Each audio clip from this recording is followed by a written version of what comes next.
Hello बच्चों, कैसे हैं आप लोग। आई होप आप सब लोग बढ़िया होंगे और पढ़ाई भी अच्छे से कर रहे होंगे, राइट। तो आज के दिन हम एक नया टॉपिक स्टार्ट करेंगे जिसका नाम क्या है, इलेक्ट्रिसिटी, राइट। जैसे कि हम लोगों ने अभी तक बहुत से टॉपिक पढ़ लिए हैं, जैसे एनएलएम पढ़ लिए, means Newton laws of motion पढ़े, लाइट पढ़े, ठीक है ना। तो उसी तरह हम एक नया टॉपिक आज हमारा स्टार्ट हो रहा है, क्या, इलेक्ट्रिसिटी। जैसे हमने न्यूटन लॉज ऑफ मोशन हमने बात किया था, क्या, लॉज ऑफ मोशन, कि कोई भी मोशन अगर हो रही तो क्यों हो रही, कोई अगर बॉडी एक्सेलरेट हो रही है तो क्यों एक्सेलरेट हो रही है, राइट। तो उसका रीजन हमने जाने थे, क्या, उसके बिहाइंड एक रीजन था फोर्स के कारण। लाइट हमने स्टडी किया, अबाउट लाइट के बारे में हमने पढ़ा, उसकी प्रॉपर्टीज पढ़ा, उसके फिनोमिना के बारे में पढ़ा, जैसे रिफ्लेक्शन, रिफ्रैक्शन, ये सब पढ़े। तो उसी प्रकार एक ये इलेक्ट्रिसिटी भी फिजिक्स एक अलग ही ब्रांच है जिसके अंतर्गत हम बात करेंगे, क्या, चार्ज की बात करेंगे। अब इलेक्ट्रिसिटी इस वर्ड से आप लोग तो बहुत अच्छी तरह से वेल नोन होंगे, जानते भी उसके बारे में हो, है ना। तो डेली लाइफ में आप इसको एक्सपीरियंस भी करते हो, फील भी करते हो, देखते भी हो। भाई टीवी आपको देखना होता तो इलेक्ट्रिसिटी से ही चलती है, कपड़े धुलना, वॉशिंग मशीन आप इलेक्ट्रिसिटी यूज होती है, ठीक है ना। तो पंखे चलाने, एसी चलाने, सब किस पे चलते हैं, इलेक्ट्रिसिटी से चलते हैं। तो जब इतने ढेर सारे इसके एप्लीकेशन है तो इसी के कारण हमने इसकी एक अलग ब्रांच बना दिया, ठीक है ना। तो बेसिकली इलेक्ट्रिसिटी हम लोग क्या पढ़ते हैं, अबाउट चार्ज, ठीक है ना। तो इसकी डेफिनेशन क्या लिख सकते हैं आप, electricity is the branch of physics, is the branch of physics, is the branch of physics which deals with the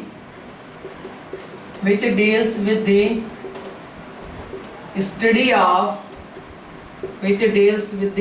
of charge, ठीक है ना। चार्ज की हम स्टडी करते हैं तो नो डाउट आपके मन में ये भी आ गया हो कि अब ये चार्ज क्या हो गया। तो नो डाउट इसके बारे में लोग बेसिकली पढ़ेंगे ही, इसके बारे में पढ़ेंगे एक्चुअली होता क्या, इसकी प्रॉपर्टीज उसके पढ़ के ही आगे हम बढ़ेंगे। बट थोड़ा सा भी जान लें कि ये इलेक्ट्रिसिटी क्या है, तो हम इस पे इंटरेस्टेड हैं। तो study of charge either at rest, या तो हम रेस्ट पे स्टडी करेंगे, और इन मोशन, तो दोनों तरीके से हम उसका स्टडी कर सकते हैं, ठीक है ना, और इन मोशन। तो जब हम चार्ज की स्टडी या तो रेस्ट में या मोशन में करते हैं तो इसके कारण बहुत ढेर सारी प्रॉपर्टीज फिनोमिनन होंगे। तो इस वाली ब्रांच हम लोग क्या बोल देते हैं, इलेक्ट्रिसिटी, जिसमें केवल चार्ज के बारे में हम लोग को स्टडी करना है। चार्ज के बारे में मतलब क्या, चार्ज के क्या क्या प्रॉपर्टीज हैं, चार्ज के कारण कौन कौन से फिनोमिनन्स आ रहे हैं। जैसे कहीं पे दो चार्ज रखे हैं तो उसके कारण फोर्स भी लगता है, अगर कहीं चार्ज मोशन में आ जाता है ना, मोशन में आ जाता है, अब उसकी स्टडी कर रहे हैं तो उस वाले हम क्या बोलेंगे वहाँ पे, करंट इलेक्ट्रिसिटी, है ना।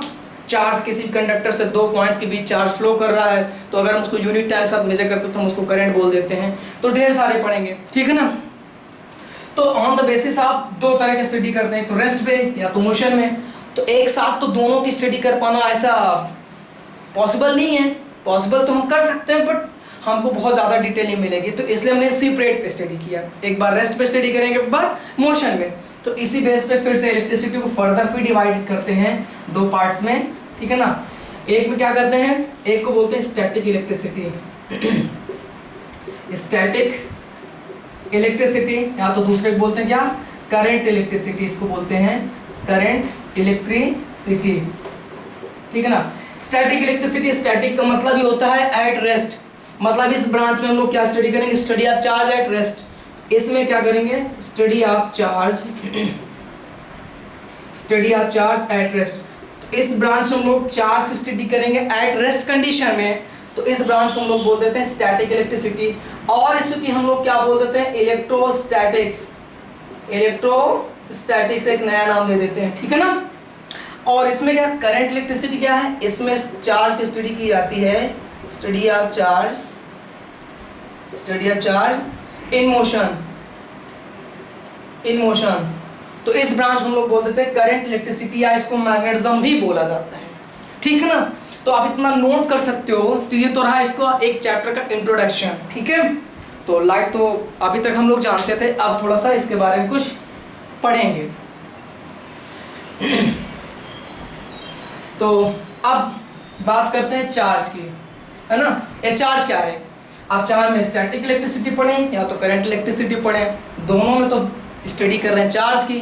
तो जिसके स्टडी करने जा रहे हैं डिटेल में, तो सबसे पहले उसके बारे में डिटेल्स हम लोगों को जानना आवश्यक है। तो सबसे पहले तुम चार्ज के बारे में जान लेते हैं, ठीक है ना। ये चार्ज क्या है,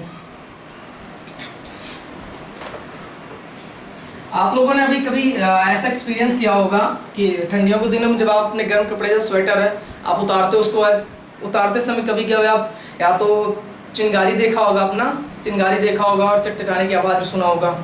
तो ये जो चिंगारी निकली ये है क्या, या तो आपने चादर को या कंबल को ऐसे झटका है ना, तो वहाँ भी चटचटाने या चिंगारी की आवाज़, चिंगारी निकलती है।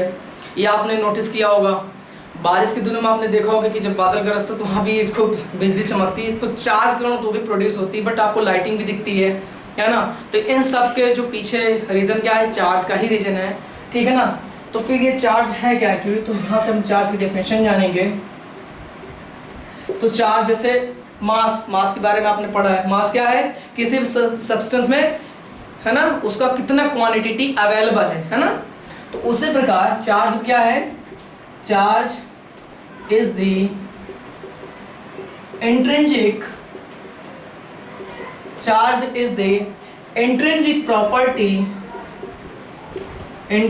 प्रॉपर्टी ऑफ मैटर, है ना। मैटर या सब्सटेंस कह सकते हो, सब्सटेंस, ठीक है ना। ड्यू टू विच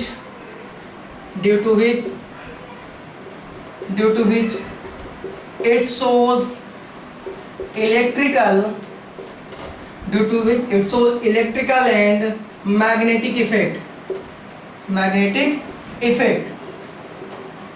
ठीक है ना। तो चार्ज क्या बेसिकली, ये किसी भी सब्सटेंस के एक इंट्रिंसिक, है ना, इंट्रिंसिक प्रॉपर्टी है ना, जिसके अंतर्गत चार्ज क्या, कौन सी प्रॉपर्टी, कौन से इफेक्ट शो करता है, electrical and magnetic effect show करता है, राइट। इंट्रिंसिक का मतलब ये होता है, आप हिंदी में ऐसे बोल सकते हो आंतरिक, ये मैटर सब्सटेंस के पास ऑलरेडी अवेलेबल होता है। या तो हम ये कह सकते हैं charge is associated with matter, ठीक है, मतलब बिना सब्सटेंस या मैटर के चार्ज नहीं हो सकता है, ठीक है ना। तो चार्ज ऑलवेज किससे एसोसिएटेड होता है, ऑलवेज एसोसिएटेड विद मैटर, ठीक है ना। तो charge is always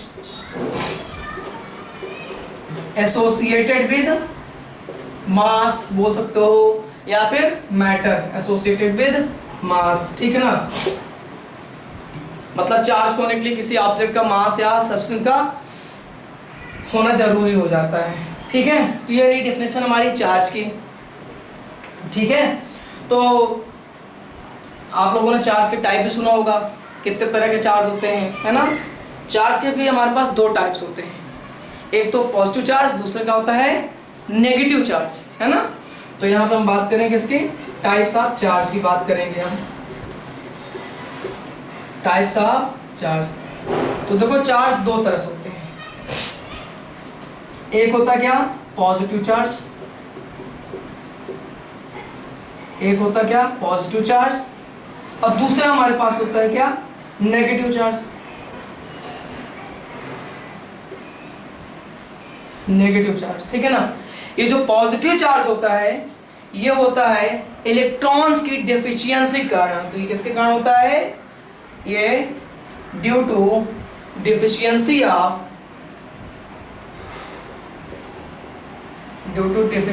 of electrons, ठीक है। एंड ये किसके कारण होता है नेगेटिव चार्ज, ये होता है due to excess of electrons. हम बात करेंगे एक्सेस आने के कारण नेगेटिव चार्ज क्यों हो जाता है और डिफिशिएंसी के कारण पॉजिटिव चार्ज क्यों हो जाता है। तो एक चीज यहाँ पे आप नोटिस कर रहे हो, पॉजिटिव चार्ज तब भी इलेक्ट्रॉन की कमी कारण हो रहा है, और यहाँ पे एक्सेस कारण नेगेटिव चार्ज हो रहा है। कहीं पे हम प्रोटॉन की बात नहीं कर रहे हैं, ऐसा हम नहीं कह रहे हैं कि अगर पॉजिटिव चार्ज हो तो उससे प्रोटॉनों की संख्या बढ़ गई, ऐसा बिल्कुल नहीं। हाँ बढ़ तो जाती है, लेकिन हम बाहर से उसमें ऐड बिल्कुल नहीं करते हैं। क्यों ऐड नहीं करते हैं, आइए इसका भी रीजन देख लेते हैं। तो बेसिकली देखो, कोई भी हम एटम्स की बात करें, है ना, किसी भी एटम्स की अगर हम बात करते हैं तो कोई भी एटम आइसोलेटेड एटम हो तो वो क्या होता है, बेसिकली न्यूट्रल होता है। न्यूट्रल होने के पीछे उसका रीज़न ये है कि मान लेते हमारे एटम है, इसका क्या है न्यूक्लियस है, तो न्यूक्लियस में क्या होते हैं प्रोटॉन्स और ये न्यूट्रॉन्स, और इसके आउटर सेल में क्या होते हैं इलेक्ट्रॉन्स होते हैं। जितने नंबर ऑफ इलेक्ट्रॉन्स होते हैं एटम्स में उतने नंबर ऑफ उसके न्यूक्लियस में प्रोटॉन्स होते हैं, ठीक है ना। और इलेक्ट्रॉन और प्रोटॉन पे जो चार्ज होता है फंडामेंटल या एलिमेंट्री चार्ज जिसको हम सबसे छोटा मानते हैं वो लगभग क्या एग्जैक्टली बराबर ही होते हैं। मतलब अगर हम बात करें चार्ज ऑन प्रोटॉन पे चार्ज कितना होता है इक्वल्स लिखते हैं प्लस 1.6 इंटू 10⁻⁹ कूलम, और इलेक्ट्रॉन पे कितना होता है -1.6 इंटू 10⁻⁻⁹ कूलम। तो देख रहे हो मैग्नीट्यूड बराबर है, ठीक है ना, केवल साइन का डिफरेंस है। तो न्यूक्लियस को तोड़ पाना, अगर कोई बॉडी चार्ज हो रही है डिस्चार्ज हो रही है तो बेसिकली किस पे डिपेंड करता है। अगर पॉजिटिव चार्ज है तो इसका मतलब ये हो गया कि इस पे इलेक्ट्रॉन के नंबर कम है प्रोटॉन ज़्यादा। तो इलेक्ट्रॉन कम कैसे होगा, इलेक्ट्रॉन कम करने के दो रास्ते हैं, या तो इस पे हम बाहर से प्रोटॉन ऐड कर दें, इसके न्यूक्लियस में बाहर से प्रोटॉन को डाल दें, या तो फिर इलेक्ट्रॉन को निकाल लें। तो कौन सा रास्ता बेटर रहेगा? तो आप लोग तो ये बोलोगे, ठीक है, कि भाई न्यूक्लियस से प्रोटॉन को डालना काफी मुश्किल काम है ना, बहुत एनर्जी चाहिए उसको ब्रेक करने के लिए, और ये ऐसा करेंगे भी नहीं। प्रोटॉन बाहर से प्रोटॉन डालने से बेटर ये होगा कि हम इसमें से इलेक्ट्रॉन को ही कम कर दें। जब इसमें इलेक्ट्रॉन की संख्या कम हो जाए, इलेक्ट्रॉन तो निकाल सकते हैं क्योंकि आउटर मोस्ट ऑर्बिट में है। फॉर एग्जाम्पल अगर आप अपने घर पे हो, आप घर पे हो तो आपके घर में कोई आकर के आपको पीट दे ऐसा पॉसिबल नहीं है ना। आप अपने घर में हो तो आप ज़्यादा पावरफुल पे हो, है ना, सराउंडिंग में भैया हैं पापा हैं सब लोग घर पे हैं तो आपको एक पावर मिलती है। लेकिन आप घर के बाहर हो तो आपको कोई भी पीट सकता है, तो वहाँ पर आपकी स्ट्रेंथ घट जाती है। सिमिलरली यहाँ पे तो न्यूक्लियस है ना, तो न्यूक्लियस में प्रोटॉन को निकालना और उसमें डालना दोनों थोड़ा कठिन बहुत हो जाता है, बहुत एनर्जी चाहिए। जबकि इलेक्ट्रॉन क्या है, इसको आप इजीली निकाल सकते हो, ठीक है, या तो इसको इजीली निकाल सकते हो या तो इसमें इजीली एटम्स के अंदर हम लोग प्रोटॉन को डाल सकते हैं एटम के अंदर, ठीक है। तो इस प्रकार पॉजिटिव चार्ज क्या होता है due to deficiency of electron, और नेगेटिव चार्ज क्या होता है due to excess of electron. ये तो रहा हमारे टू टाइप्स ऑफ चार्ज, और ये चार्ज किसके कारण होते हैं।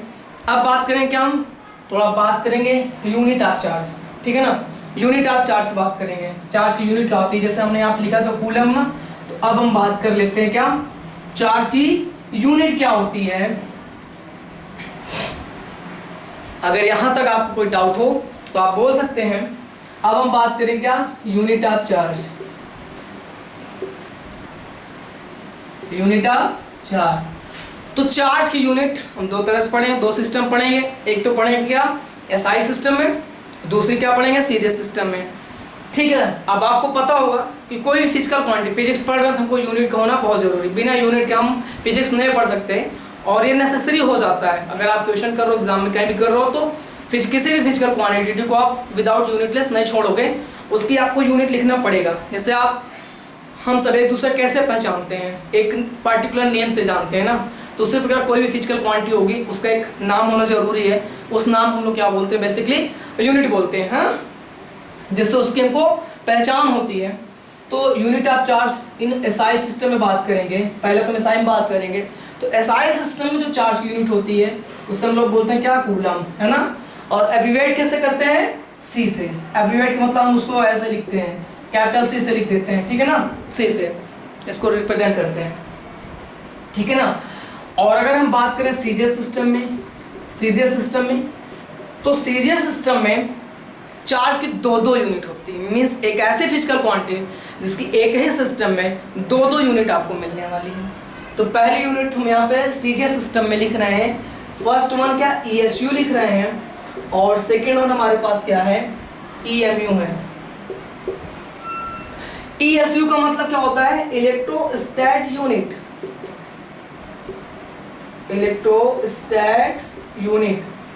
और ईएमयू का मतलब क्या है इलेक्ट्रोमैग्नेट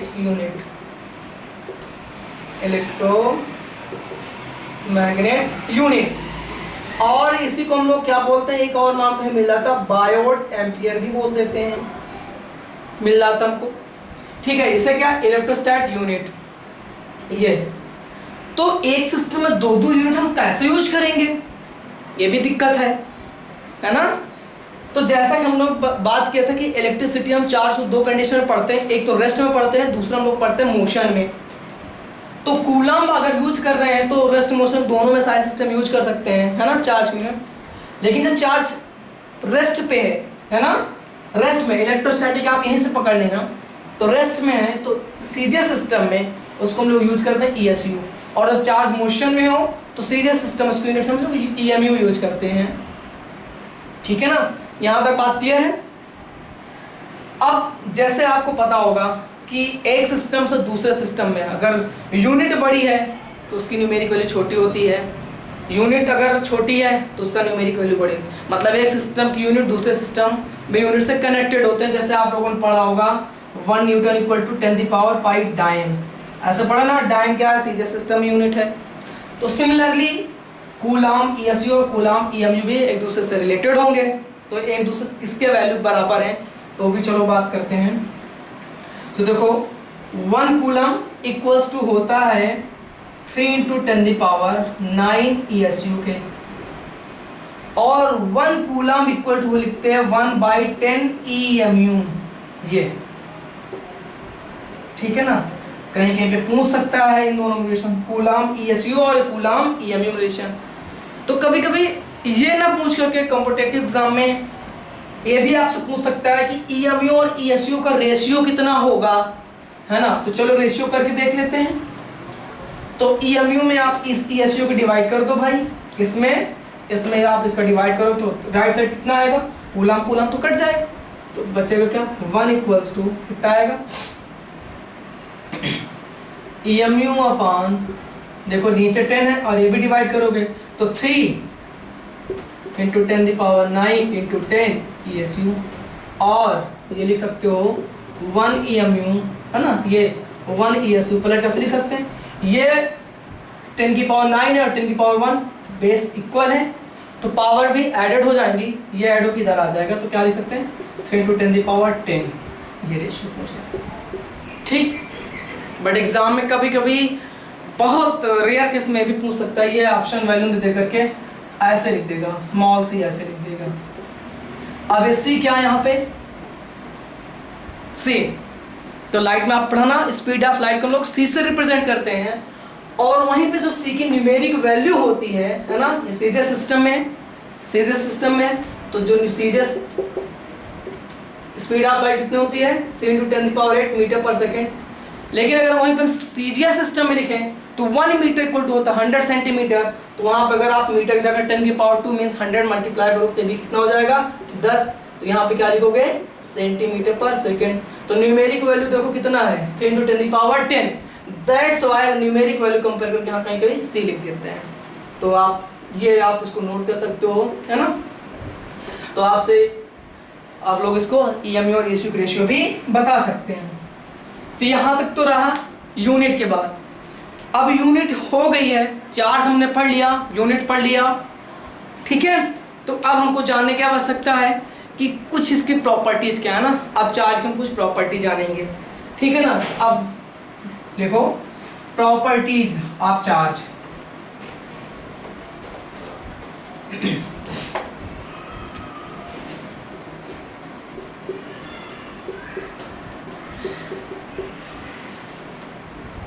प्रॉपर्टीज ऑफ चार्ज, तो सबसे पहली प्रॉपर्टीज तो हम यही लिखेंगे क्या, charge is a scalar quantity, charge is a scalar quantity, charge is a scalar quantity. Scalar का मतलब ये होता है कि चार्ज को रिप्रेजेंट करने के लिए हमें केवल मैग्नीट्यूड की आवश्यकता होती है, डायरेक्शन की आवश्यकता नहीं होती है ना। मतलब इसको हम अलजेब्रा की तरह, नंबर की तरह जोड़ या घटा सकते हैं। जैसे कहीं भी किसी एक बॉडी है ना, इस पे ऐसे चार्ज डिस्ट्रीब्यूटेड है, +2 कूलम, -3 कूलम, +4 कूलम, तो इस पर टोटल चार्ज कितना आएगा, हम लोग ऐसे अलजेब्रा की तरह हम इसको ऐड कर सकते हैं। इसको प्रॉपर्टी एडिटिविटी आप चार्ज ही को बोलते हैं। यूनिट कितना आ जाएगा, +2 कूलम, +4 कूलम, -3 कूलम, कितना आ जाएगा +3 कूलम। ठीक, मतलब नंबर की तरह हम जोड़ सकते हैं, डायरेक्शन की इसको कोई रिक्वायरमेंट नहीं होती है, ठीक है ना। ऐसे हो सकता है कोई एक बॉडी भाई देख लो डिफरेंट जगह पे डिफरेंट डायरेक्शन में, तो उससे हमसे कोई मतलब नहीं है, ठीक है ना। दूसरी अगर हम प्रॉपर्टी लिखें, जो सबसे मेन इंपॉर्टेंट प्रॉपर्टी है ना, इंपॉर्टेंट प्रॉपर्टी है charge is quantize, charge is quantized, ठीक है ना, ऑन एन आइसोलेटेड बॉडी। किसी भी आइसोलेटेड बॉडी पे जो चार्ज होता है वो क्या होता है, क्वांटाइज होता है। क्वांटाइज का मतलब ये होता है कि जो चार्ज होता है वो ऑलवेज एग्जिस्ट करेगा इंटीग्रल मल्टीपल ऑफ फंडामेंटल या एलिमेंट्री चार्ज, दैट इज हम लिखते हैं Q बराबर प्लस माइनस एन ई। यहाँ पे n बताता है क्या, इंटीजर को, है ना, 1 2 3 इंटीजर तो माइनस में होता है तो माइनस भी लिख सकते हो, और e आपको वही एलिमेंट्री चार्ज है, ठीक है ना, -19, ठीक।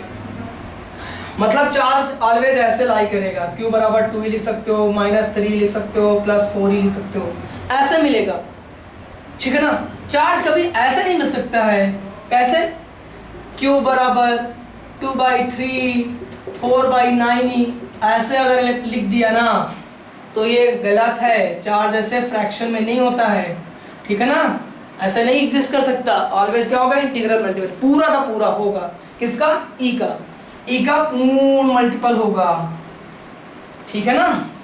तो इसको बोलते हैं, इस प्रॉपर्टी को बोलते हैं क्वांटाइजेशन ऑफ चार्ज।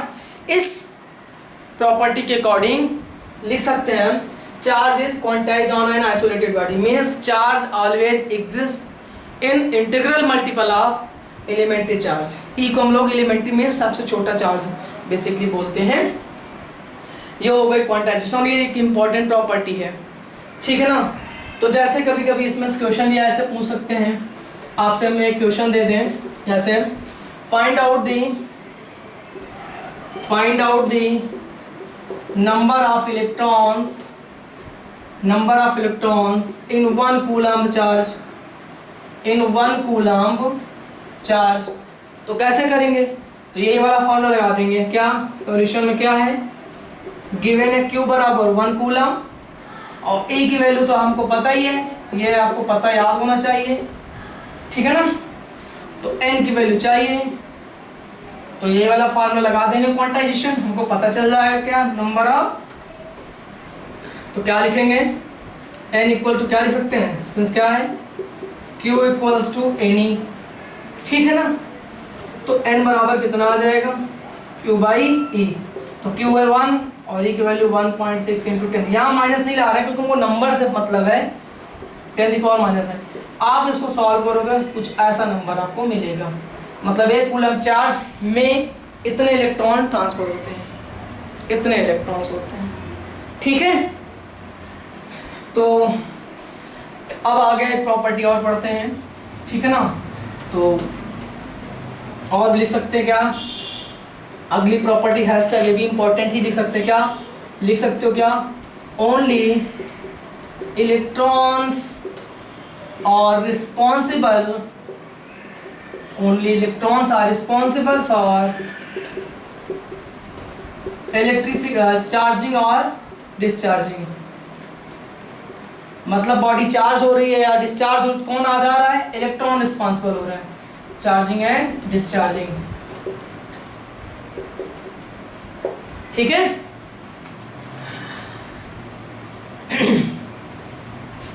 अब आपको इसमें बता देते हैं कि कब बॉडी न्यूट्रल रहेगी और कब पॉजिटिव होगी, कब नेगेटिव होगी।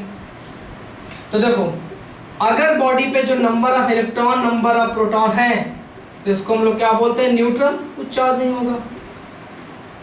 लेकिन यदि नंबर ऑफ इलेक्ट्रॉन ज़्यादा हो जाए नंबर ऑफ प्रोटॉन से, और ये होगा कैसे, अगर इलेक्ट्रॉन नंबर ज़्यादा हो तो इसका मतलब बाहर से इस पे हम इलेक्ट्रॉन्स ऐड कर रहे हैं, बाहर से इलेक्ट्रॉन ऐड कर दिए तो इसमें इलेक्ट्रॉन संख्या ज़्यादा हो गई।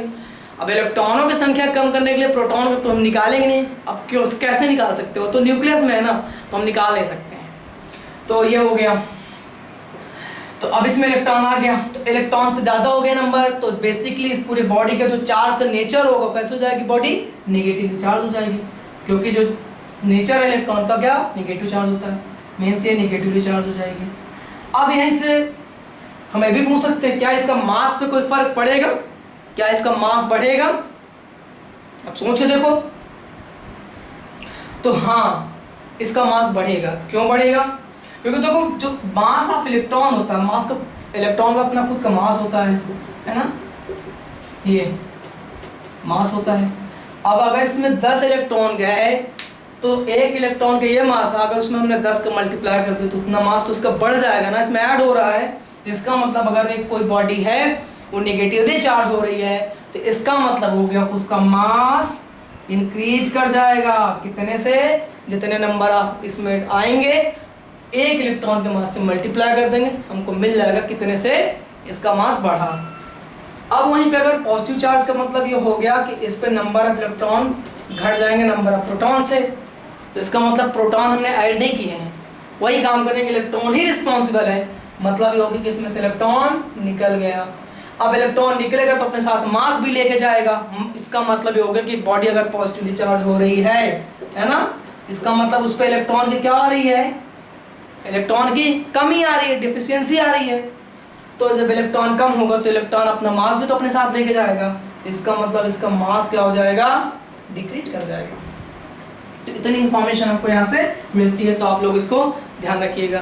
कभी कभी तो क्वेश्चन पूछ लेता है ना कि एक बॉडी से दूसरे बॉडी में 1000 इलेक्ट्रॉन ट्रांसफर हुए, तो बताओ जिसमें से इलेक्ट्रॉन गए उसका कितना से मास कम हुआ, और जिस पे गए उसका मास कितने से बढ़ा, और उस पर किस नेचर का चार्ज आएगा। तो जायज़ बात है, जिस पे इलेक्ट्रॉन गया, जिस बॉडी ने इलेक्ट्रॉन को गेन किया, उसका मास भी बढ़ेगा और वो बॉडी निगेटिवली चार्ज हो जाएगी। जिसमें से इलेक्ट्रॉन गया है, मतलब उसने इलेक्ट्रॉन लूज किए, तो उस केस में क्या होगा? उसके पास पॉजिटिवली चार्ज आ जाएगा, मतलब उसके पास प्रोटॉन का एक्सेस हो गया और उसका मास डिक्रीज कर जाएगा। कितने से? जितने नंबर ऑफ इलेक्ट्रॉन्स गए होंगे उसे मल्टीप्लाई कर देंगे 1 इलेक्ट्रॉन से। ओके, तो अब हम बढ़ते थोड़ा अगली प्रॉपर्टीज में।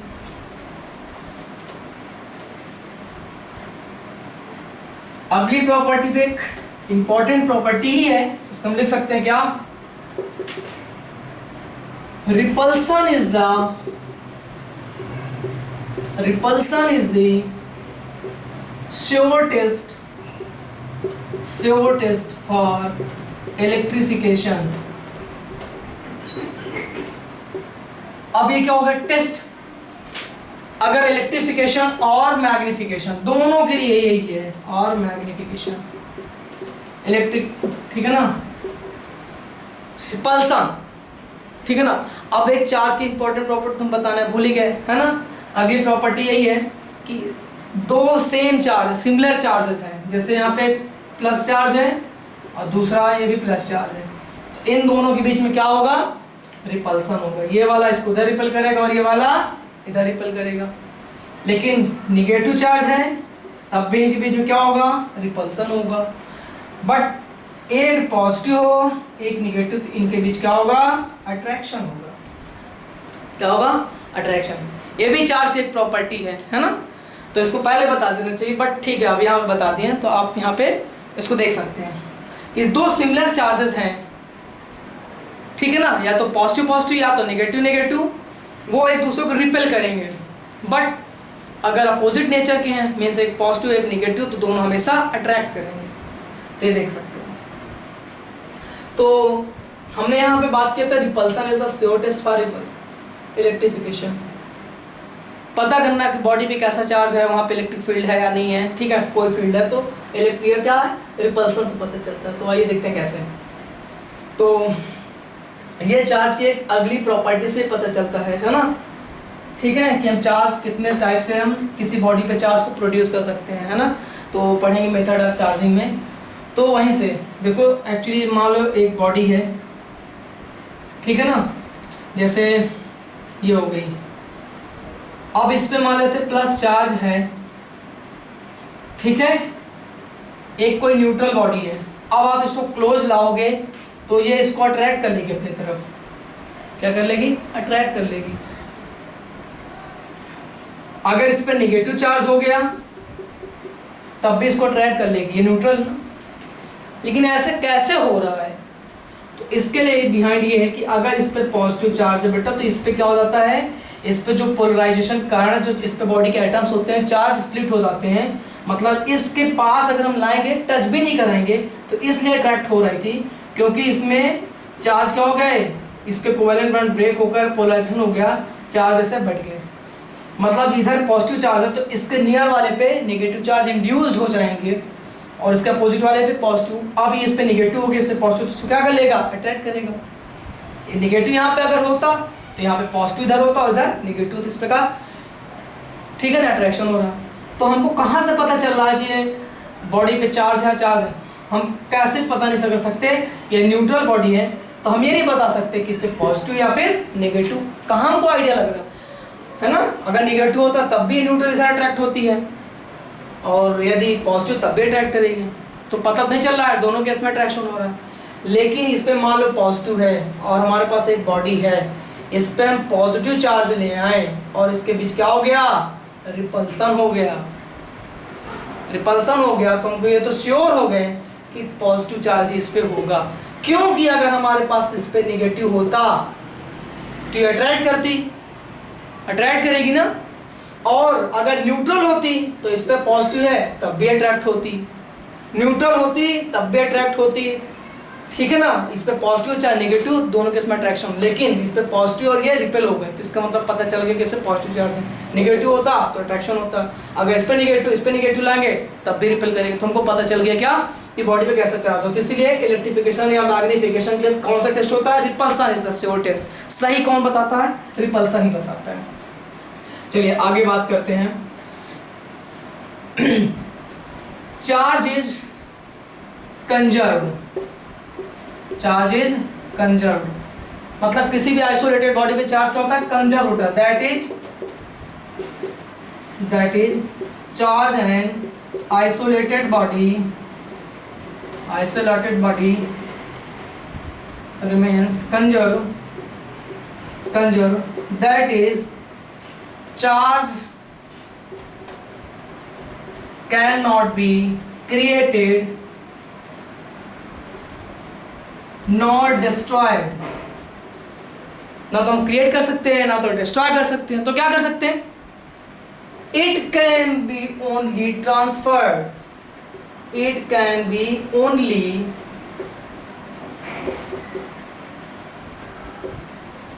Transferred from one body to another body, एक बॉडी से हम दूसरे बॉडी में केवल इलेक्ट्रॉन का चार्ज का हम लोग ट्रांसफर कर सकते हैं, हम इसको खत्म और पैदा प्रोड्यूस नहीं कर सकते हैं, ठीक है। मतलब ये होगा कि किसी बॉडी में टोटल चार्ज क्या होता है, कंजर्व होता है, ठीक है। अब इस पे भी क्वेश्चन बन जाते हैं, ठीक है, इस प्रॉपर्टी पे भी क्वेश्चन बन जाते हैं और मैं आपको करके दिखा रहा हूँ कैसे, चलो देखते हैं एग्जाम्पल। तो ये भी एक इंपॉर्टेंट प्रॉपर्टी ही है ना, कि चार्ज क्या होता है, कंजर्व रहता है। मान लो हमारे पास एक बॉडी है, इस पे कुछ चार्ज ऐसे डिस्ट्रीब्यूटेड है, +9 -5 कूलम। अब इसी बॉडी को उठा के इधर हमने कुछ डिस्टर्बेंस किया, उठा पटका उठ के इधर उठा के रख दिया, दूसरी जगह हमने उठा के मान लो यहाँ पे रख दिया, तो जो चार्ज का डिस्ट्रीब्यूशन बदल गया, +2 कूलम, +4 कूलम, -3 कूलम, +Q आ गया, या Q ऐसे आ गया। सेम बॉडी है, उठा के हमने को रख दिया, तो चार्ज का डिस्ट्रीब्यूशन बदल गया, तो हम पूछ लेगा इस पे वैल्यू कितना हुआ, तो आइसोलेटेड बॉडी तो अभी है, वही सेम बॉडी है ना, तो चार्ज तो भाई ना खत्म तो होगा नहीं, केवल उसका डिस्ट्रीब्यूशन बदला है। तो इस Q की वैल्यू क्या करेंगे, इस Q की वैल्यू को फाइंड आउट करने के लिए सबसे पहले क्या करेंगे, नेट चार्ज क्या होगा, बराबर रहना चाहिए दोनों बॉडी का, नेट चार्ज इक्वल है। तो सबसे पहले यहाँ पे देखते हैं इस पोजीशन पे कितना नेट चार्ज है, तो +2 +9 +3 कितना हो गया, 3 2 5 9 14, 14 - 5 मीन्स +9 कूलम नेट चार्ज। तो नेट चार्ज यहाँ भी कितना होना चाहिए, यहाँ पे भी क्यू नेट कितना होना चाहिए, +9 कूलम, क्यू नेट होना चाहिए इतना, लेकिन है यहाँ पे कितना, तो देखो कितना है, +2 +4, 4 + 2 means 6 -3 means +3 coulomb +Q equals to +9 coulomb. तो यहाँ से Q की वैल्यू कितनी आ जाएगी, +9 -3 कूलम मीन्स +6 कूलम, तो ये Q की वैल्यू आ गई। तो इस प्रॉपर्टी कंजर्वेशन प्रॉपर्टी यूज करके हम लोग ना चार्ज को फाइंड आउट कर लिया, ठीक है ना। अब नेक्स्ट प्रॉपर्टी पे बढ़ते हैं। अब आप लोगों को सुनोगे कि जो मास होता है किसी बॉडी को वो रिलेटिविस्टिक वेरी करता है। मतलब जब कोई एक ऑब्जेक्ट या बॉडी स्पीड ऑफ लाइट के नियर पहुंच जाती है तो उसका मास भी वेरी करता है अकॉर्डिंग टू आइंस्टाइन, ये दिस रिलेशन है ना ये। तो क्या ये चार्ज पे भी लागू होगा क्या? अगर हम बात करें, चूंकि अभी क्या प्रॉपर्टी तो मैटर की मास की प्रॉपर्टी है, चार्ज मास से एसोसिएटेड होता है, तो क्या ये रिलेटिविस्टिक वेरिएशन लागू होगा चार्ज पे? क्या लगता है, सोचिए जरा। तो चार्ज पे ऐसा कुछ लागू नहीं होता। इसका मतलब यह है कि चार्ज हमारा रिलेटिविस्टिक इनवेरिएंट होता है, ठीक है ना। तो अगली प्रॉपर्टी में लिखेंगे क्या, चार्ज इज रिलेटिविस्टिक इनवेरिएंट, ठीक है ना, वेरी नहीं करता। दैट इज हम लिख सकते हैं क्या, Q at rest equals to Q at motion. अगर किसी ऑब्जेक्ट पे कुछ चार्ज है, आप उसको मोशन में ला दो, उसकी वेलोसिटी चेंज कर दो, तो उस पे चार्ज जितना पहले था उतना बाद में भी रहेगा। चार्ज पे कोई वेरिएशन नहीं होगा, ये आपको याद रखना है, ठीक है ना। तो चार्ज के हमने इस कुछ प्रॉपर्टी को हम लोगों ने देख लिया है। इतनी काफी प्रॉपर्टीज है, ठीक है। अब बात कर लेते हैं क्या, चार्ज प्रोड्यूस कैसे हो सकता है, मेथड ऑफ चार्जिंग, ठीक है ना। चार्ज को कितने तरीके से प्रोड्यूस कर सकते हैं। अब इस पार्ट में हम देखेंगे क्या, मेथड ऑफ चार्जिंग। तो अभी तक हमने क्या सीख लिया है, इलेक्ट्रिसिटी से हमने स्टार्ट किया कि इस ब्रांच भाई हम लोग चार्ज की स्टडी करेंगे। तो फिर हमने बात की कि दो तरीके से स्टडी कर सकते हैं, एक तो रेस्ट में, दूसरा मोशन में। देन आफ्टर फिर हमने बात की कि भाई हम लोग एक एक पार्ट को डील करेंगे। हमने इलेक्ट्रोस्टैटिक्स वाला उठाया, लेकिन उसके पहले हम लोगों ने चार्ज को जान लिया, चार्ज की यूनिट क्या होती है इसके बारे में हमने जान लिया, है ना, दोनों सिस्टम में। फिर हमने इलेक्ट्रोस्टैटिक उठाया, फिर चार्ज की प्रॉपर्टीज़ हम अभी पढ़ रहे हैं, है ना। अभी तो हम चार्ज की प्रॉपर्टी पढ़ रहे हैं। अब बात करने आ गए हैं क्या, अब चार्ज को अगर हमको प्रोड्यूस करना है ना, कैसे मेथड, बॉडी को हम कैसे चार्ज कर सकते हैं, किसी बॉडी को हम चार्ज कैसे डेवलप कर सकते हैं। प्रोड्यूस तो कर नहीं सकते, डेवलप कैसे कर सकते हैं, ठीक है ना। तो वही देखेंगे मेथड ऑफ चार्जिंग। तो क्या है,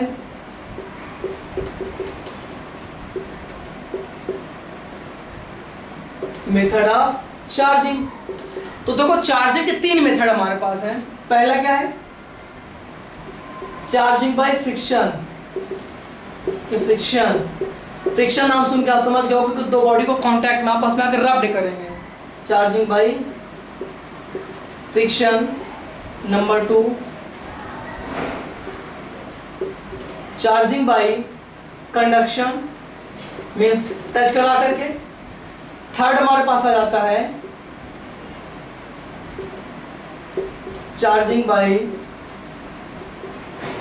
इंडक्शन, ठीक है। तो फ्रिक्शन मतलब जहां पे आ जाए, इसका मतलब समझ लेना बाय रबिंग, रब्ड करके।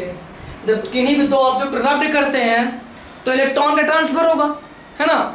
और ऐसा बिल्कुल नहीं होगा कि किस बॉडी से इलेक्ट्रॉन पहले निकल सकता है, हमको तो पता नहीं होता है।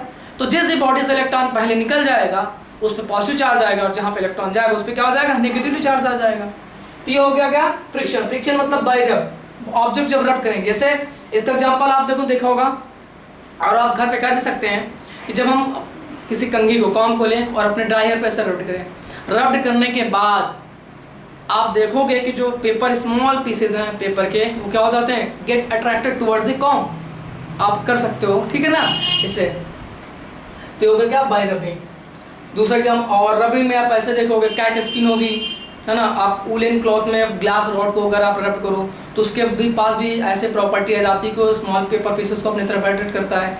कैट स्किन को आप रब करते हो, अंबर से, अंबर एक तरह का मटेरियल होता है, तो उसमें दोनों क्या चार्ज प्रोड्यूस होता है, एक पे पॉजिटिव एक पे नेगेटिव, ठीक है ना। तो आप देख सकते हो कि किससे आ रहा है, चार्जिंग में फ्रिक्शन, मतलब जब दो ऑब्जेक्ट हमने रब्ड किया, ठीक है ना, तो रब्ड करने पे चार्ज प्रोड्यूस हो रहा है। तो कभी कभी क्वेश्चन पूछ लेता है कि जब हमने ग्लास रॉड को ऊल से रब्ड किया तो किस पे पॉजिटिव आया, किस पे नेगेटिव आया। तो हमने तो बोल दिया कि जिस पे इलेक्ट्रॉन जाएगा, है ना, उस पे कैसा चार्ज आएगा, जिस पे इलेक्ट्रॉन जाएगा उस पे तो आएगा चार्ज नेगेटिव, और जिस पे जाएगा उस पे क्या आएगा, पॉजिटिव चार्ज, क्योंकि उस पे इलेक्ट्रॉन की क्या होगी, डिफिशियंसी। तो हम ग्लास और वूल में जो आपस रब करें तो आपको बताना कि ग्लास से पॉजिटिव आ गया, नेगेटिव आएगा। अगर हम एबोनाइट की राड को, एबोनाइट राड को अगर कैटेस्टन रब करें, ठीक है ना, तो एबोनाइट पे कैसा आता है, पॉजिटिव आता है, नेगेटिव आता है। तो ये लोग आप लोग बताइएगा, ठीक है, सोच के आप लोगों को बताना है। चलिए बाकी भी हम नेक्स्ट क्लास में बताएंगे। अब आया दूसरा क्या, चार्जिंग में कंडक्शन। तो जहाँ कंडक्शन वर्ड आ जाए, इसका मतलब क्या, बॉडी को आपस में हम लोग टच करा रहे हैं, मतलब बाय टचिंग, बाय टचिंग। इसका मतलब हो गया कि यदि हमारे पास एक चार्ज बॉडी है, मान लो उसके पास +2 कूलम है, और कोई एक दूसरी न्यूट्रल बॉडी भी है, जब इसको हम टच कराएंगे, मान लो बाद में टच करा दिए, तो इस पे भी कुछ चार्ज डेवलप हो जाएगा, मतलब बढ़ जाएगा, ठीक है ना। क्या होगा, चार्ज इस पे बढ़ जाएगा, ठीक है ना। अब कितना बढ़ेगा डिपेंड करेगा इसके शेप और साइज पे। मान लो इस पे 2 कूलम चार्ज है और एक दूसरी बॉडी भी इसी के सेम साइज की है, जब इन दोनों को हम आपस में टच कराएंगे तो टच कराने के बाद दोनों पे +1 कूलम, ये तो पूरा सिस्टम चार्ज हो गया। टच कराने के बाद हटा देने पर दोनों पे कितना आ जाएगा, +1 coulomb +1 coulomb charge. But condition is that कि दोनों अगर शेप और साइज में बराबर है तभी इक्वली चार्ज डिस्ट्रीब्यूट करेंगे, अदरवाइज नहीं, ठीक है ना। बॉडी पे चार्ज तो आ, अगर अनइक्वल शेप साइज की तो चार्ज तो उस पर आ जाएगा, है ना, चार्जिंग तो हो जाएगी, बट इक्वल अमाउंट नहीं होगा, ठीक है ना। जैसे छोटी बॉडी होती, इसको टच कराते तो जरूरी नहीं दोनों पे एक नहीं आता, ठीक है ना। कितना आएगा वो तो नेक्स्ट चैप्टर हम लोग पढ़ते हैं, उसमें देखेंगे कैपेसिटर में। अब तीसरा मेथड हमारे पास है क्या, कंडक्शन। देख रहे हो, एक रब्ड करके एक को चार्ज प्रोड्यूस करना, हमको रगड़ना पड़ रहा है। दूसरा तरीका है क्या, टच करा के कर सकते हैं। तीसरा मेथड हमारे पास आया क्या, विदाउट टचिंग। अब बिना टच करा कैसे आ जाएगा, विदाउट टचिंग। अब इसको समझते हैं क्या। तो देखो, टचिंग कराने के लिए कंडक्शन में, कंडक्शन हमको ऑब्जेक्ट को टच कराना पड़ता है, लेकिन इंडक्शन में क्या होता है, मान लो हमारे पास एक ऑब्जेक्ट है और इस पे प्लस चार्ज है, तो दूर रखी ऑब्जेक्ट है तो इस पे कोई चार्ज डेवलप नहीं होगा। तो इंडक्शन में बॉडी पे चार्ज प्रोड्यूस करने के लिए ऑब्जेक्ट को इसको क्लोज लाना पड़ता है, टच नहीं कराना, बट इसके नियर ले आना है। क्लोज लाओगे तो क्लोज लाने पे क्या होगा, पोलराइजेशन होता है, ठीक है ना। या ये बोल सकते हो आप सिंपली कि कोवैलेंट बॉन्ड इसके ब्रेक होते हैं ना, आयनाइजेशन हो गया, तो एक बॉन्ड अगर ब्रेक हुआ तो एक नेगेटिव चार्ज एक पॉजिटिव चार्ज डेवलप हुआ। तो चूंकि इधर पॉजिटिव चार्ज इस सरफेस पे, तो इसके नियर वाले पे, है ना, नियर वाले सरफेस पे इसका जस्ट अपोजिट चार्ज डेवलप होगा, और इसको दूर वाले पे क्या होगा, पॉजिटिव, ये चार्ज ऐसे डेवलप हो गया। अब अगर हम इसको उठा के यहाँ फिर रख देंगे, फिर क्या हो जाएगा, रिकम्बाइन, फिर से न्यूट्रल हो जाएगी, ठीक है। ये तो आपको याद रखना है कि अगर एक चार्ज बॉडी के नियर कोई न्यूट्रल ऑब्जेक्ट लाते हैं तो उसके नियर वाले सरफेस पे अपोजिट चार्ज डेवलप होता है, और दूर वाले सरफेस पे सिमिलर चार्ज प्रोड्यूस होता है। अगर इसको हम हटा दें, इसको हम हटा दें तो क्या हो जाएगा, क्या होगा, ये फिर से न्यूट्रल हो जाएगी, ठीक है ना। अब आप पूछ सकते हो कि अगर इसको हमको चार्ज को मेंटेन रखना तो कैसे कर सकते हैं। तो एक तरीका ये है कि हम उसको क्या कर दें, इसको हमको चार्ज प्रोड्यूस करना तो उसको ग्राउंड से कनेक्ट करते हैं। क्या करते हैं, इसको हम ग्राउंडिंग करते हैं। तो ग्राउंड क्या, ग्राउंड तो ऑलवेज लोअर पोटेंशियल पे होता है, ठीक है ना। तो इलेक्ट्रॉन्स आ करके इसको क्या कर देगा, गेट न्यूट्रल। अब इसको आप हटा दोगे तो इस पर नेगेटिव चार्ज बचा रह जाएगा, ठीक है। तो ये हुआ हमारा चार्जिंग बाय इंडक्शन। तो इस पार्ट में हम लोगों ने पढ़ लिया क्या, इलेक्ट्रिसिटी, अबाउट चार्ज, चार्ज क्या होता है, चार्ज की यूनिट क्या होती है, चार्ज की प्रॉपर्टी क्या होती है, हम चार्ज को प्रोड्यूस कैसे करते हैं। अब एक टॉपिक बच रहा है इस लेक्चर के लिए कि जब कोई चार्ज, दो चार्ज आपस में कहीं रखे हों तो उनके बीच में फोर्स लगता है ना।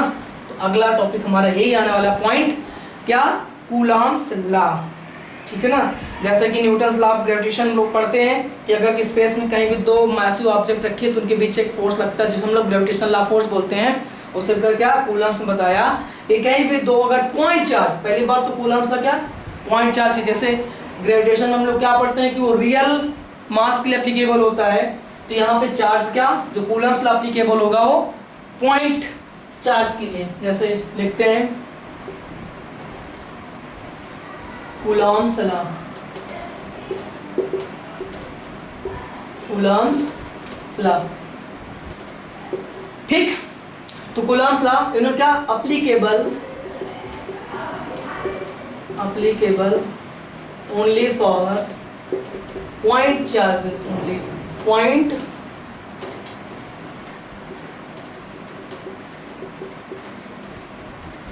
चार्जेस ओनली, ठीक है ना, पॉइंट चार्ज के लिए एप्लीकेबल होंगे। तो इन्होंने क्या बताया कि अगर स्पेस मान लो 2 पॉइंट चार्ज, एक प्लस Q1 दूसरा Q2 है, और ये एक दूसरे से r डिस्टेंस से सेपरेटेड है, एक दूसरे से r डिस्टेंस से सेपरेटेड है, तो इनके बीच में क्या फोर्स लगेगा, ठीक है ना, और इन दोनों के बीच जो लगने वाला फोर्स होगा, ठीक है ना, वो प्रोपोर्शनल होगा, ठीक है ना, इसके product of their product and inversely proportional to the square of their separation. दोनों को कंबाइन करेंगे तो हमको मिल जाएगा A proportional to Q1 Q2 divide by R square, ठीक है, आर स्क्वायर। ये अब इस प्रोपोर्शनलिटी कांस्टेंट को अगर हम हटाना चाहें तो आ जाएगा क्या, है के Q1 Q2 by R square. ये यहाँ पे के क्या है, प्रोपोर्शनलिटी कांस्टेंट है, प्रोपोर्शनलिटी कांस्टेंट है। और अगर इसकी न्यूमेरिक वैल्यू की बात करें तो इसकी न्यूमेरिक वैल्यू जो होती है ऐसे 4 पाई एप्सिलॉन 0 या इसकी 9 × 10⁹ न्यूटन मीटर स्क्वायर पर कूलम स्क्वायर। यहाँ पे ये लिख रहा है एप्सिलॉन 0, तो ये एप्सिलॉन 0 क्या है, कांस्टेंट, इसको हम लोग क्या बोलते हैं, परमिटिविटी ऑफ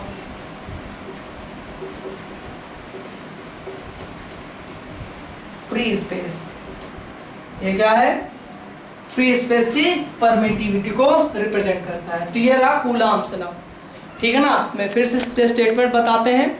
स्टेटमेंट ये है, इफ 2 पॉइंट चार्जेस, ये 2 point, if 2 point charges Q1 and Q2 are separated by r to each other, then the force of attraction or repulsion is directly proportional to the product of charge Q1 and Q2 and inversely proportional to the square of their separation या distance, ठीक है।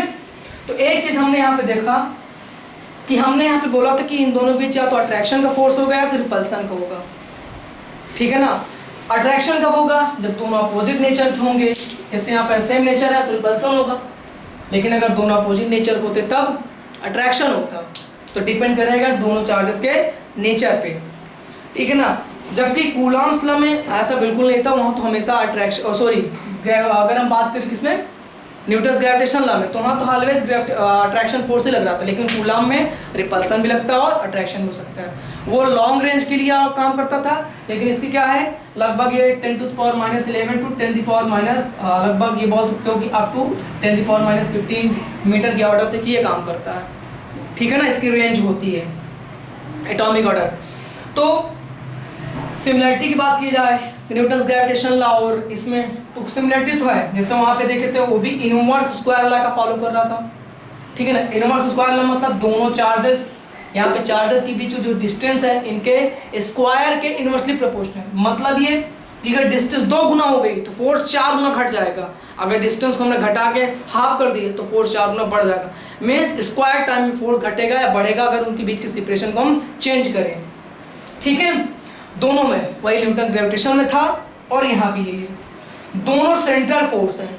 Central force का मतलब ये हो गया कि दोनों जो फोर्स दोनों चार्जेस भी लग रहा है, ठीक है ना, वो क्या है, इन दोनों चार्जेस को मिलाने वाले लाइन के अलोंग ही लगेगा। रिपेल करेंगे तो इधर है ना, ये रिपल्सन इधर लग रहा है, अट्रैक्शन कर रहा, तीनों चार्ज को मिलाने लाइन के अलोंग ही मिल रहा है, ठीक है।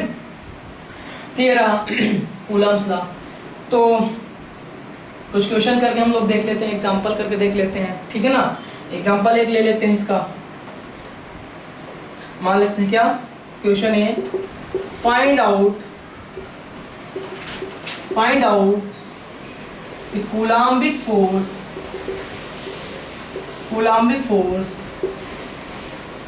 Between 2 charges of Q1 equal to 2 microcoulomb and Q2 equals to -3 microcoulomb also explain about nature of force.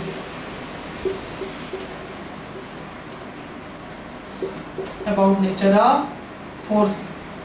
तो सॉल्व कर लेते हैं। यहाँ पे देखो Q1 इक्वल कितना दे रखा है भाई, Q1 इक्वल टू दे रखा है 2 माइक्रोकूलम, ठीक है। तो 2 माइक्रोकूलम, तो यहाँ पे 2 माइक्रोकूलम है, तो बेटा 1 माइक्रो की जगह हम लोग क्या लिखते हैं 10⁻6 ऑर्डर होता है, तो यहाँ लिख देंगे 10⁻6 कूलम, है ना। मीन्स 1 माइक्रोकूलम इक्वल टू ये 1 माइक्रोकूलम इक्वल टू 10⁻6 कूलम। और Q2 यहाँ पे कितना है, तो यहाँ पे Q2 इक्वल कितना है इस क्वेश्चन में दिया -3 × 10⁻6 कूलम। अब ये सिस्टम रख देंगे F equals to K Q1 Q2 upon R square, और इनके बीच जो डिस्टेंस है वो मान लेते हैं 2 मीटर है, ठीक है ना। तो रख दो K की वैल्यू हम लोग रखेंगे 9 × 10⁹, Q1 की वैल्यू है 2 × 10⁻6 इंटू, अब यहाँ माइनस रखेंगे, माइनस आने का मतलब एक प्लस में एक माइनस मतलब फोर्स होगा, अट्रैक्टिव होगा, तो वैल्यू को रखेंगे, नेचर तो पता चल ही गया है। R की वैल्यू कितना था 2 मीटर है, तो क्या हो जाएगा 2 स्क्वायर। अब आप इसे सॉल्व कर सकते हैं, ठीक है ना। सॉल्व कर लेंगे, जो वैल्यू आएगी ये हमारा क्या होगा आंसर हो गया। कितना आएगा, 1 2 से 2 कैंसिल हो जाएगा, तो ये आएगा 27/2 इंटू 10⁻9, ये 6 कितना आ जाएंगे 10⁻3, ठीक है ना न्यूटन। और इसी को लिख सकते हैं 13.5 इंटू 10⁻3 न्यूटन, ठीक। या इसी को पॉइंट यहाँ खसकाएंगे तो इसको ऐसे लिख सकते हैं, यहाँ पे अगर पॉइंट लाएंगे तो सॉरी कितना आ जाएंगे 1.35 इंटू एक पॉइंट आया 10⁻2 न्यूटन, ये भी लिख सकते हैं, ठीक है ना। ये रहा, तो मिलते हैं नेक्स्ट क्लास में, उसमें हम लोग थोड़ा न्यूमेरिकल ढेर सारे करेंगे, इसी कूलाम्स लॉ पे काफ़ी क्वेश्चन हम लोग करेंगे, ठीक है ना। तो चलिए बात करते हैं नेक्स्ट लेक्चर में, उसमें हम लोग ढेर सारे क्वेश्चन करेंगे, फिर बाकी आगे भी हम लोग बढ़ेंगे, आगे बात करेंगे कि आगे क्या टॉपिक हमको पढ़ने हैं। तब तक के लिए बाय बाय।